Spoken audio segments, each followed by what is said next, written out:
रेहाना और रवि की शादी के वक्त रवि के पास कुछ नहीं था। रेहाना, तुमने मुझसे शादी करके एहसान किया है। मुझसे ज्यादा तो तुम कमाती हो। अरे तो क्या हुआ, एक दिन आएगा रवि कि तुम खूब पैसा कमाओगे। मुझे तुम पर पूरा विश्वास है। रवि और रेहाना खुद को स्टैंड करने के लिए पूरी मेहनत करते। रेहाना, मैं नौकरी नहीं करना चाहता हूँ। तो कोई बात नहीं, मैं नौकरी करके घर चलाती हूँ, तुम बिजनेस सेट करने की कोशिश करो। एक दिन रेहाना, तुम जानती हो, मैंने जो विज्ञापन बनाने वाली कंपनी खोली थी ना, उसे बड़ी ब्रांड का ऑफर आया है। अब हम लोगों के दिन ब्यारे न्यारे हो गए हैं। मैं जानती थी रवि कि एक दिन तुम सेटल हो जाओगे। रवि का काम अच्छा चल जाता है। एक दिन वो रेहाना से कहता है, रेहाना, अब हम लोगों का बच्चा भी हो गया है। बहुत छोटा है वो। उसका ख्याल कैसे रखेंगे हम? कैसे क्या, मैं गांव से माँ को लेकर आ जाती हूँ। नौकरी से हाफ डे ले लिया करूंगी। अभी तो वो छोटा है, स्कूल जाने तक मैं मैनेज कर लूंगी। देखो रेहाना, मैं अब अच्छा कमा रहा हूँ। तुमको नौकरी करके परेशान होने की कोई जरूरत नहीं है। अरे कैसी बात कर रहे हैं, मैं अपनी लगी लगाई नौकरी कैसे छोड़ दूं? और मैंने तो सुना है हम लोगों को कुछ ही महीनों में सरकारी नौकरी मिल जाएगी।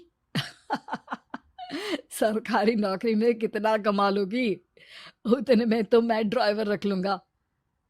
रेहाना को रवि की बात का थोड़ा बुरा तो लगता है।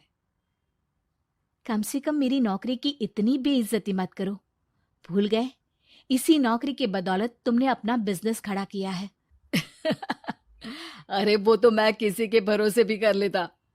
देखो, अपने बच्चे को संभालो, घर का काम करो। अब बाहर जाती तुम अच्छी नहीं लगती हो।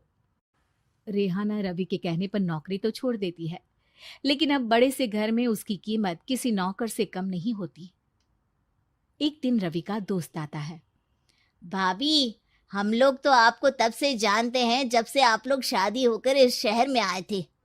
आपकी बदौलत ही सारा बिजनेस खड़ा हुआ है। ये किस्मत तो आप ही की है भाभी। हाँ हाँ भाई, हमारी मेहनत तो कुछ है ही नहीं। अरे होगी, लेकिन भाभी की किस्मत के आगे कुछ नहीं। दोस्त वहां से चला जाता है, लेकिन रवि का गुस्सा सातवें आसमान में होता है। देखा कैसे बोल रहा था? अरे बिल्कुल अच्छा आदमी नहीं है ये। कैसी बात कर रहे हैं आप? प्रशांत भैया तो बहुत अच्छे इंसान है रवि। कैसे उन्होंने हमारे मुश्किल वक्त में हमारा साथ दिया था। अरे था पैसा तो साथ दिया, नहीं तो कौन पूछता है?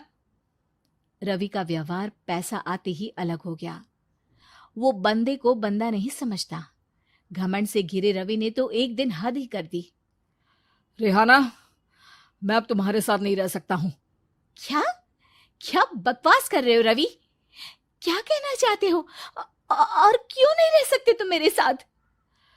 देखो, मुझे कोई और पसंद है, और उसने साथ रहने पर बस यही शर्त रखी है कि मुझे तुम्हें तलाक देना होगा। रेहाना, जो कि एक स्वावलंबी महिला थी, उसने बिना देर किए रवि को कह दिया, कोई इश्यू नहीं, मुझे पैकिंग में 4 दिन का वक्त लगेगा, लेकिन तब तक मैं तुम्हारे साथ नहीं रहूंगी। 4 दिन के लिए तुम कहीं और शिफ्ट हो जाओ, मैं घर से निकलूंगी तो बता दूंगी। रवि घर छोड़कर चला जाता है। रेहाना को दुख होता है, वो रोती है, लेकिन व्यवहार से स्ट्रांग रेहाना को पति के वापस आने का और उसे सबक सिखाने का पूरा भरोसा था। फिर एक दिन, अरे शुशिका, कब शादी करोगी तुम मुझसे? यार मैंने तो सोचा था तुम शादी से पहले मुझे विदेश लेकर जाओगे, महंगी कार दिलाओगे। अरे सब दिला दूंगा, लेकिन पहले मुझसे शादी तो कर लो। हाँ हाँ, क्यों नहीं। मैं कुछ दिनों के लिए अपने मम्मी पापा के पास जा रही हूँ और लोगों से अपनी शादी की बात करूंगी। अरे शुशिका, कैसे रहूंगा मैं तुम्हारे बिना? अब तो शादी ही होने वाली है हम लोगों की। शुशिका रवि को छोड़कर चली जाती है। रवि घर आता है, जहां रेहाना को ना पाकर उसे सब अजीब लगता है। घर तो रेहाना के बिना कुछ नहीं है। बच्चे की याद भी आ रही है। चलो एक वीडियो कॉल कर लेता हूँ। रवि रेहाना को वीडियो कॉल करता है, लेकिन रेहाना फोन नहीं उठाती। रात को सोते वक्त मन कर रहा है मुन्ने को गले लगा लूं। चलो कोई ना, शुशिका से शादी के बाद मेरे और भी बच्चे होंगे। अगले दिन रवि ऑफिस जाता है, जहां टीना खड़ी होती है। सर, आपने अपने नए ऐड के लिए मॉडल की रिक्वायरमेंट डाली थी ना, मैं उसी के लिए आई हूँ। रवि टीना को देखकर खुश हो जाता है। अब शादी हो गई है तुम्हारी? नहीं सर, बस अच्छा सा हैंडसम और अमीर लड़का देख रहे हैं मेरे मम्मी पापा। रवि के दिमाग से तो टीना को देखकर शुशिका का ख्याल भी खत्म हो जाता है। अरे यार, ये लड़की मिल जाए कितनी सुंदर है। शुशिका तो इसके आगे कुछ नहीं है। आ, अब क्या तुम्हें ऐसा नहीं लगता कि मुझसे मिलकर तुम्हारी ये खोज खत्म हो गई है? आप तो 2 बच्चों की पापा लग रहे हैं।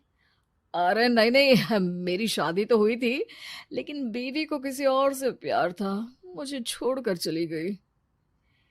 खैर, टीना की दोस्ती रवि से हो जाती है, लेकिन 1 महीने बाद शुशिका रवि के पास वापस आती है। मेरे मम्मी पापा तुमसे मिलना चाहते हैं, लेकिन उन लोगों को ये मत बताना कि तुम पहले से शादीशुदा हो, और हाँ, शादी से पहले अपनी सारी प्रॉपर्टी तुमको मेरे नाम करनी होगी। अरे पागल, अब मैं तुमसे शादी ही नहीं करना चाहता। भला ऐसी लालची औरत से कौन शादी करेगा? तभी वहां टीना आ जाती है। रवि, ये पागल सी औरत कौन है?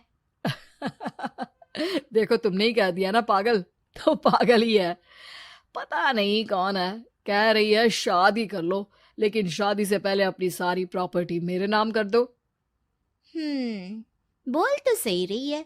वैसे तुम जानती हो, मेरी एक सहेली है, उसके पति ने उसे पैसा आते ही छोड़ दिया, जबकि उसको खड़ा करने वाली ही मेरी सहेली थी। और मुझे भी भरोसा नहीं है। अगर मैं भी तुमसे शादी करूंगी तो तभी जब तुम मेरे नाम अपनी सारी प्रॉपर्टी कर दोगे। अरे हाँ हाँ, क्यों नहीं, बिल्कुल कर दूंगा।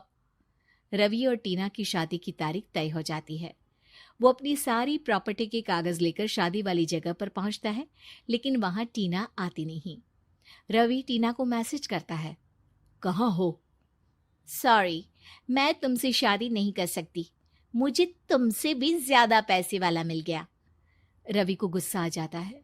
वो गुस्से से सारा डेकोरेशन तोड़ रहा होता है कि वहां रेहाना आ जाती है।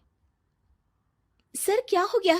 क्या डेकोरेशन पसंद नहीं आई आपको? अ, तुम यहाँ क्या कर रही हो?